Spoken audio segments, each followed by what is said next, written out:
I am so thrilled to be talking to the both of you. What an amazing way to start. Chilling on the couch. I know, I'm like, I feel hanging. a little bit too chill right now. If it were a real mixtape, what vibe or feeling were you hoping that this show evokes? I think it's a sexy, cool romance. Like, that's kind of the tone. Like, when I hear those songs myself, I'm like, it's such a cool vibe. And there's like a sexiness to it. Like, there's an electricity to the songs. But it's also really beautifully romantic. And a lot of the lyrics speak to that relationship. So they're the three words I would go with. I love your brain is ticking. Yeah, I'm thinking, because it's not a sort of gushy relationship romance story at all, like it is deeply, deeply romantic, but it's quite kind of gritty, and it's quite real. So the music does represent the sort of romance of the film a lot. That there's poetry in it, but not in a sort of gushy way. It's sort of, some of the songs aren't sort of soft, gentle songs at all. They're sort of quite, dark and complex. Do you know what I mean? But isn't that life? And that's Exactly. life, And I think for me, I'm more sort of moved romantically when something feels a bit real and complicated and messy, and that's definitely what the show sort of feels like. Given the pivotal role of music in this show, do you have a song that instantly transports you back to a vivid memory or a specific time in your lives? And what is that song and why? Yes. Many. So I have so many, I know. There's so many. There's so many I could say, but there is one song called The Promise by Tracy Chapman. And it was my first Love and Eyes song. And the lyrics are about someone who goes away, and if you wait for me, I'll come to you. And it was at the beginning of my career, and I would be leaving all the time, we'd be away from each other all the time, and there was a lot of separation, so it meant so much lyrically to us, and it was so beautiful. We would, it was the relationship where you just sit and cry and look into each other's eyes. So that was a very important song for me, kind of when I was 19 and 20. You and I are the same age. You actually, I did my research. You are 3 months and a day older than me. Am I? Oh, watch out. I could tell, actually. Same age. I'm just wondering, I can't even remember how we used to share songs at that age when we were 19. Yeah, mixtapes. not when we were. Burning CDs. Burning CDs, maybe? It would have been CDs, and I think they had just come out with the iPod. Was it called iPod? Yeah, the iPod. Little iPods. Yeah. So I remember those where you'd it'd be like, and you could make the little playlists on the iPods and listen to them.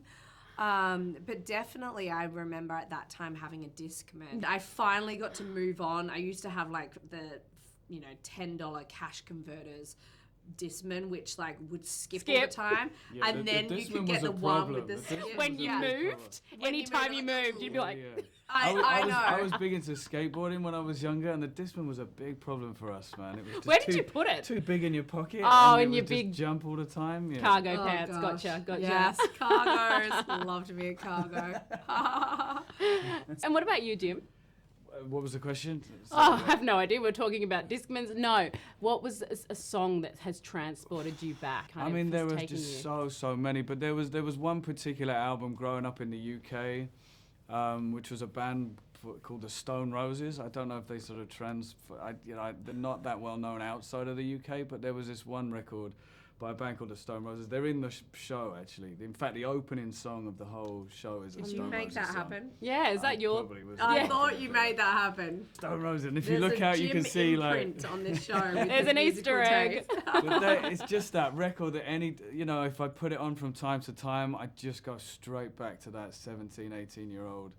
It was a record that made me dress the way I dressed, had my hair the way I had my hair, wanted to be in a band, I wanted to be like the lead singer. I was obsessed in it. I was obsessed in every single song.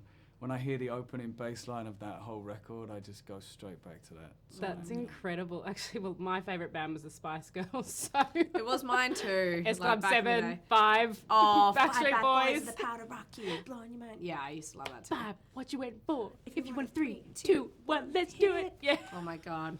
I'm going to go and have a... Bye. You're actually my partner's age, and around What's that his age. music vibe? What's he into? Oh God, he's like Australian rock. Right. Oh, he is, yeah. Midnight Oil. Actually, do you know what our first date was? Def Leppard. Def Leppard. Aren't they from Sheffield? Motley Crue, Are they? yeah. They're from Sheffield, that band, aren't They have Amazing. a drummer with one-arm drummer, arm, Def yeah, Leppard. yeah. Oh, that's so cool. Yeah, I know. I had no interest whatsoever, There's but a like hip-hop track first that goes, date. the drummer from Def Leppard's only got one arm. Oh my God, really? He's only Oh got my I did God. not know That's that. so impressive. My favourite genre of book is anything that's been Yeah. adapted to screen. Yes. Because people can visualise bringing characters to life. What is that like? I mean, that must be challenging, but also how do you put your own spin on it? I think I've been in a number of adaptations now. You have.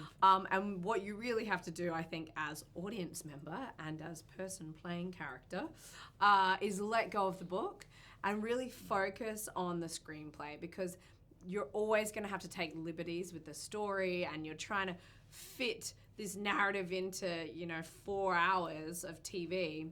You got to kill your darlings. Things are going to shift and change and mold.